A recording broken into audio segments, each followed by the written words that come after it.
Avant de commencer cette vidéo, je tenais à avoir une pensée pour Monsieur Johan Hamel, arbitre de football français, qui nous a quittés ce mardi à l'âge de 42 ans, des suites d'un AVC. Très triste nouvelle pour l'ensemble du sport, l'ensemble du football français. Voilà, je tenais vraiment à avoir une pensée émue pour cet homme et à adresser toutes mes condoléances à sa famille et à ses proches. Bonjour à toutes, bonjour à tous, bienvenue dans cette nouvelle vidéo. En ce moment, c'est la trêve internationale, c'est le début de la trêve internationale. Ça nous laisse l'occasion de parler de différents sujets autour de l'AS Saint-Étienne. Enfin, un petit peu de repos, un peu de répit après tout ce qui se passe du côté de Saint-Étienne. Ce n'est pas évident de suivre le club en ce moment, ça pèse beaucoup sur le moral. Et peut-être qu'une petite pause va quand même faire du bien à tout le monde, même si ça bouge toujours beaucoup au niveau de l'actualité en interne. Forcément, quand il y a une crise, je ne sais même pas si on peut appeler ça une crise, parce que quelque chose qui dure dans le temps comme ça, pour moi, ce n'est plus une crise, ça devient tout simplement une normalité, la normalité du club. Une crise, ça dure quelques mois. Là, quand ça fait des années, voilà, ça commence à devenir normal. Malheureusement, on s'habitue à ce mauvais contexte du côté de Saint-Étienne, le club qui descend maintenant, qui coule, qui est descendu de la Ligue 1 à la Ligue 2. Et maintenant, on a qu'une peur, c'est même que ce club descende de la Ligue 2 jusqu'à la Nationale. Et c'est un scénario qui est malheureusement envisageable puisque la Saint-Étienne pointe à la 20e place de Ligue 2 lors de la 14e journée. Donc voilà, c'est quand même quelque chose qui pèse sur la conscience, qui fait peur à tous les supporters des Verts, bien sûr. Et il y a de quoi, donc ce scénario de descente en national, il est envisageable.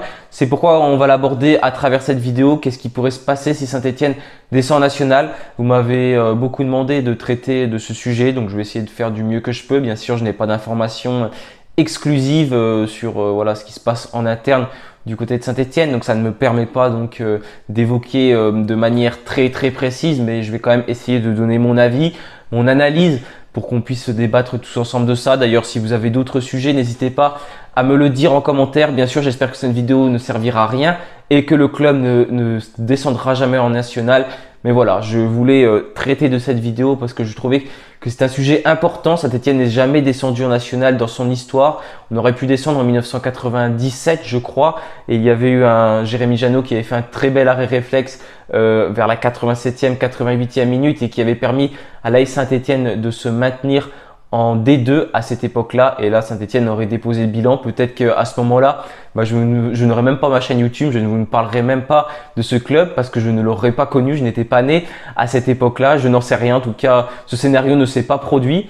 J'espère qu'il ne se produira pas maintenant, qu'il ne se produira jamais, mais il est envisageable. Voilà, c'est pour ça que l'on va essayer d'en parler. En tout cas, au niveau de cette crise, du coup, il y a eu une réunion qui a été faite ce lundi matin entre Jean-François Soucas, Roland Romeillet qui a commandé cette réunion, Loïc Perrin et Samuel Rustem et bien sûr l'entraîneur stéphanois Laurent Batles. Donc Laurent Batles est conservé au poste d'entraîneur de l'AS Saint-Étienne. Il doit présenter un projet à court terme, un projet à moyen terme, à moyen et à court terme, pas de projet à long terme. Malheureusement, Saint-Étienne vit dans ce projet à moyen et court terme. Je rappelle quand même que l'objectif, c'est de remonter en Ligue 1 d'ici la saison prochaine. Donc voilà, ce projet est pour l'instant très mal parti. Si Saint-Étienne continue dans cette impasse-là, autant vous dire que ce projet tomberait complètement à l'eau, c'est une certitude. Donc Laurent Batles, il serait sorti de cette réunion qu'il voudrait recruter 5 joueurs, 5 postes en tout cas, défenseur central, milieu défensif, piston gauche, ailier et également un avant-centre. Jean-Philippe Crasso, lui, pourrait partir. Il est en fin de contrat en juin 2023 et l'Étoile Rouge de Belgrade serait donc intéressé par Jean-Philippe Crasso et il pourrait partir librement parce que quand un joueur est en contrat jusqu'en 2023, donc dans 6 mois, dès le début de saison prochaine, début d'année prochaine, il peut s'engager librement dans le club qu'il veut. Donc là, ça pourrait être le cas pour Jean-Philippe Crasso qui pourrait quitter les Verts dès cet hiver. Ce serait un scénario qui serait complètement envisageable, lui qui n'a pas trouvé d'accord pour prolonger avec l'AS Saint-Étienne. Donc voilà, au niveau de l'actualité, il y a eu aussi, je ne vais pas vraiment en parler parce que c'est pas à moi d'en parler, ce procès mené contre les Ultras après les débordements contre Auxerre, donc ce procès qui se tient actuellement à Saint-Étienne. Je crois que c'était ce mercredi et après ils vont donner les résultats dans quelques jours pour savoir malheureusement les peines qui seront encourues contre ces personnes-là. Donc ça peut aller de la prison avec sursis et également des interdictions de stade pouvant aller jusqu'à 4 ou 5 ans. Donc c'est quand même quelque chose qui est d'assez conséquent. Bien sûr, ce n'est pas excusable ce qu'il s'est passé, même si malheureusement les émotions ont dépassé la raison et quand on est au stade, tout ça est décuplé. Et bien sûr, ça n'est pas excusable. Donc on va voir ce qu'il va se passer au niveau de ce procès. Mais malheureusement, voilà, c'est encore quelque chose de très triste dans l'actualité de l'AS Saint-Étienne. Voilà, donc en tout cas, aujourd'hui, on va aborder cette descente probable en national. Qu'est-ce qu'il pourrait se passer? Donc voilà, c'est parti pour cette vidéo.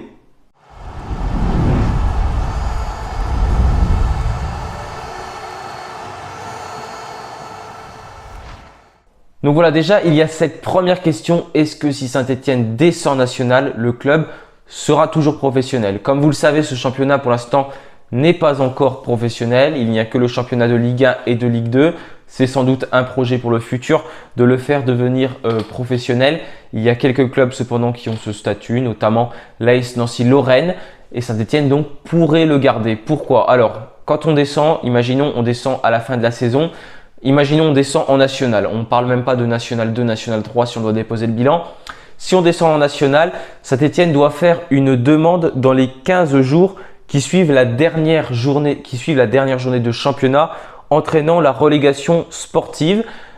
Donc à ce moment-là, quand la demande est faite dans les 15 jours, donc je crois que c'est une lettre qu'il faut faire, le club peut être maintenu en statut professionnel si c'est accepté bien sûr par la DNCG, je crois, qui s'occupe de tout ça, la Ligue de football professionnel. Voilà, ils vont regarder le dossier, regarder si ça tient debout au niveau comptable. Et dans ce cas-là, le club pourrait rester professionnel. L'avantage de rester professionnel, c'est quoi? C'est un très gros avantage, c'est tout simplement que le club peut recruter des joueurs professionnels. Si jamais on perd ce statut pro, on est obligé de recruter des joueurs amateurs. Donc là, ça change complètement la donne. Ça veut dire que le club devient amateur. On perd tous nos salariés. Déjà, si on descend en national, il y aura certainement une perte de salariés car c'est impossible de payer tout le monde. Le budget, il descend considérablement parce qu'en fait, ce qui fait la différence entre la Ligue 2 et la nationale, comme ce qui faisait la différence entre la Ligue 1 et la Ligue 2, tout simplement une grosse baisse des droits TV. Par exemple, Saint-Étienne en Ligue 1 en 2020-2021 avait touché 29 269 000 euros de droits TV. Donc voilà, Toulouse la même année en 2020-2021, donc Toulouse à ce moment-là évoluait en Ligue 2, avait touché 12 790 000 euros. Donc ça fait une perte d'environ 17 millions d'euros entre les deux clubs. Donc j'ai donné les plus gros budgets en termes de droits TV en Ligue 2 à l'époque, qui était Toulouse. Donc on voit que c'est une perte énorme, colossale en droits TV. Donc c'est déjà le cas pour Saint-Étienne cette saison. Donc déjà, ça montre aussi que si Saint-Étienne continue à rester en Ligue 2, c'est déjà une très grosse perte. Rien qu'en ce moment-là, Saint-Étienne perd énormément au niveau des droits TV. Le budget, il a déjà été réduit considérablement entre l'année dernière et cette saison. On est passé de 70 millions à 30 millions d'euros. Donc je ne vous fais pas de dessin, c'est parce que tout simplement, il y a une énorme perte au niveau des droits TV, certainement au niveau des sponsors. Voilà, toutes les principales recettes d'un club de foot, c'est tout ce qui va être droits TV, tout ce qui va être sponsor, tout ce qui va être vente, par exemple à la boutique, voilà, tous les partenariats, tout ce qui va être également recettes de match, que ce soit la buvette, que ce soit la billetterie. C'est ça les principales ressources d'un club de football. Et c'est surtout les droits TV. C'est la chose la plus importante.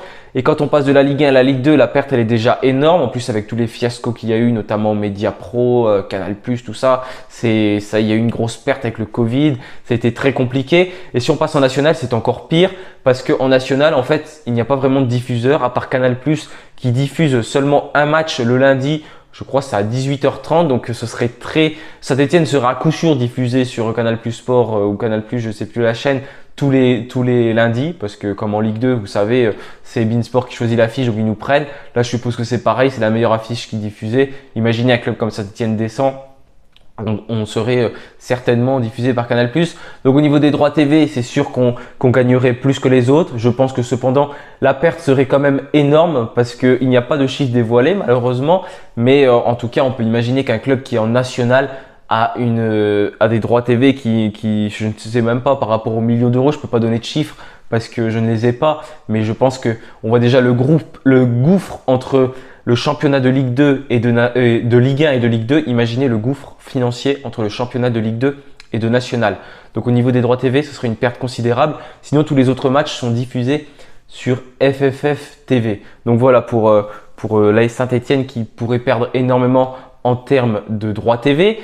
Par conséquent, qu'est-ce qui se passerait? On ne pourrait plus conserver les joueurs qu'on a, même si bien sûr on n'aurait pas forcément l'envie de conserver des joueurs qui nous font descendre en national, mais on ne pourrait pas en racheter d'autres parce que tout simplement on n'aurait pas les moyens financiers nécessaires dû à cette grosse perte de moyens financiers.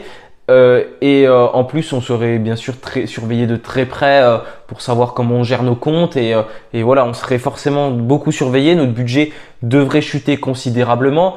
Imaginez l'AS Nancy-Lorraine qui est un des budgets records de Ligue 2 cette saison, de National cette saison, a un budget de 10 millions d'euros. C'est quand même pas énorme entre guillemets. Le club de Nancy, je crois que j'ai noté, avait un budget de 14 millions d'euros en Ligue 2 et est passé à 10 millions d'euros. L'objectif de Nancy, c'est de remonter tout de suite, même si ça se passe pas forcément très bien depuis le début de la saison. Donc on voit que le budget chute. Imaginez, ça était à 30 millions, donc ça pourrait encore chuter énormément. Peut-être qu'on serait le plus gros budget aux alentours de 15 millions d'euros, alors que Saint-Etienne, il y a 3-4 ans, était proche des 100 millions d'euros de budget. Rendez-vous compte de la perte considérable, mais ça c'est dû forcément à tous les mauvais résultats. Les mauvais résultats, plus de Coupe d'Europe, moins de droits TV. En fait, c'est vraiment les droits TV qu'il faut regarder pour tout ce qui est financier. Si vous regardez la principale source de revenus d'un club de football, c'est les droits TV. À part pour les plus grands clubs comme le PSG qui ont, c'est sûr, ils vivent beaucoup des droits TV, mais eux, ils arrivent à s'exporter à l'international et à faire également des partenariats, du sponsoring partout dans le monde, ouvrir des académies, vendre des maillots partout. Et ça les aide à avoir encore plus d'argent. Mais ça, il faut déjà être un club riche de base pour faire ça. Mais voilà, c'est surtout au niveau des droits TV que Saint-Etienne a une chute considérable et donc ne pourra pas conserver ces 250 salariés actuels qui ont été maintenus malgré tout en Ligue 2. Mais comme je l'ai dit, si Saint-Etienne continue sur cette voie-là, on peut imaginer que dans 1 an et demi, 2 ans, si on est toujours en Ligue 2, Saint-Etienne devra faire de gros efforts et la DNCG de toute façon nous surveillera de très près, comme c'est le cas notamment pour Bordeaux. Il y a des clubs qui sont descendus et qui se sont relevés cependant, comme Strasbourg, qui est descendu en CFA il y a 10 ans, qui est passé directement de Ligue 2 à CFA. Ils ont été obligés de déposer le bilan, tout simplement.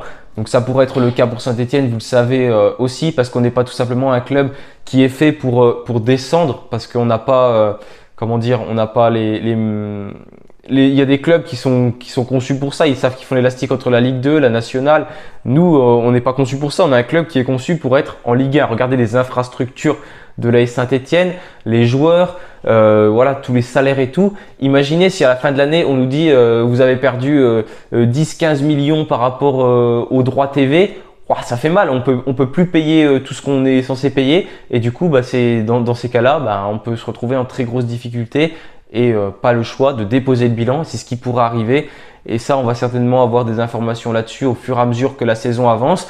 Mais ça pourrait être une catastrophe pour l'AS Saint-Etienne qui pourrait donc repartir de très très loin.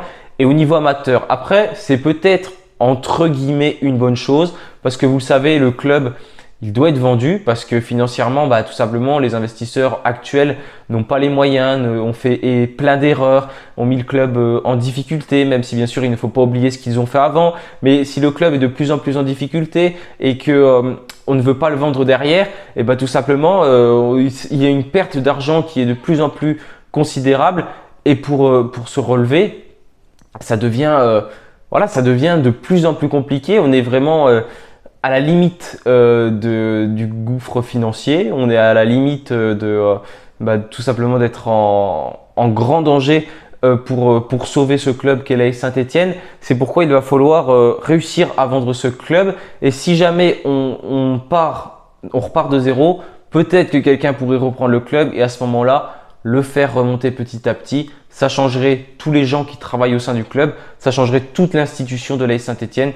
Et là, à ce moment-là, ça pourrait être entre guillemets un mal pour un bien, même si ce serait plus un mal qu'un bien parce que ce serait une catastrophe pour la ville de Saint-Etienne. Le principal poumon de cette ville, c'est la SSE.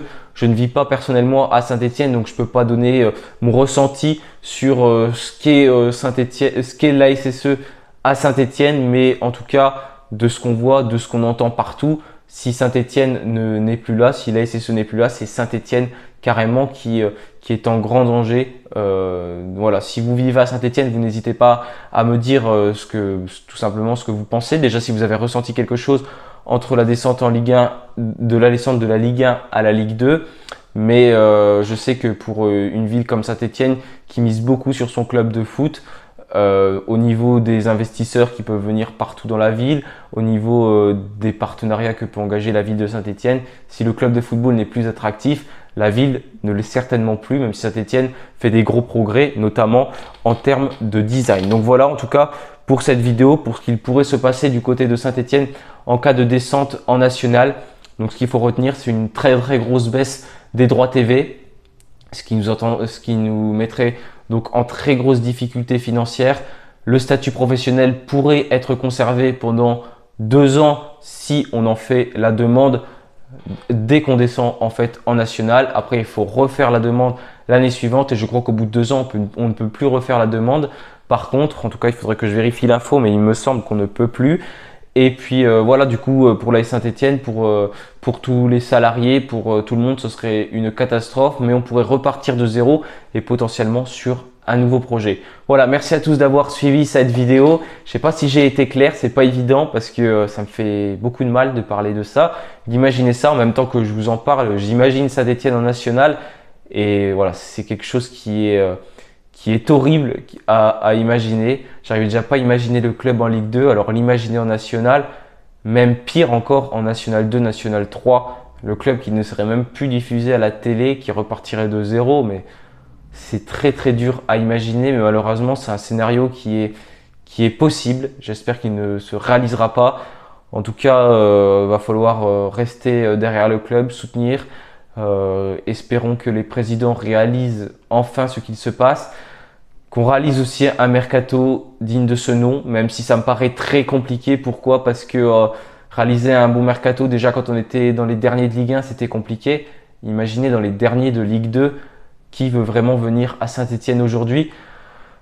Franchement, j'ai du mal à l'imaginer parce que, à moins d'aimer vraiment le club, d'être un supporter à fond, quel joueur a envie de prendre ce risque aujourd'hui de venir à Saint-Étienne et de potentiellement faire descendre ce club en national?